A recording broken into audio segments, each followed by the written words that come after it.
The UK expressed its gratitude to the Indian government as a fast batch of 3 million paracetamol packets is all set to arrive in Britain within 48 hours from New Delhi lifted its ban amid the coronavirus pandemic.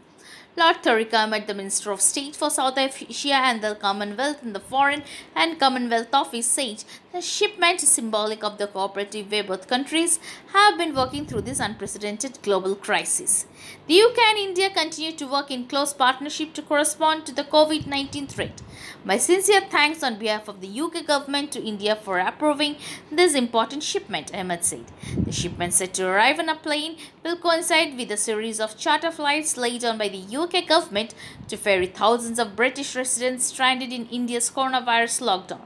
We have been working very closely with the Indian authorities here at the Indian High Commission in London,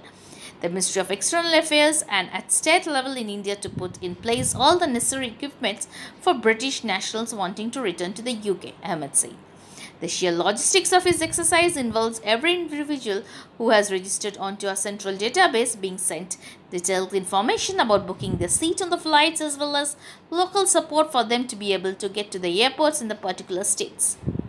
An estimated of about 21,000 British residents are currently in India, of which around 5,000 are said to be repatriated over this weekend and the next week, with a total of 19 charter flights confirmed between the different cities of India back to London.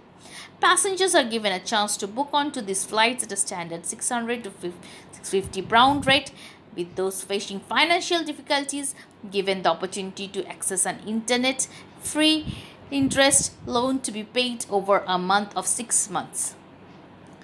The British High Commissioner in New Delhi said that it's prioritizing the more vulnerable with the nationals registered on its database wanting to return to the UK. The charter flights announced so far are expected to make serious inroads into the repatriating the large number stranded in India, with an end of April target set for getting the majority back to the UK. In reference to some calls for a possible passenger swap on these flights for thousands of stranded Indians in the UK to be flown back to India by return journey, the UK government said that it's a decision for the Indian authorities given the ban on international flights in India.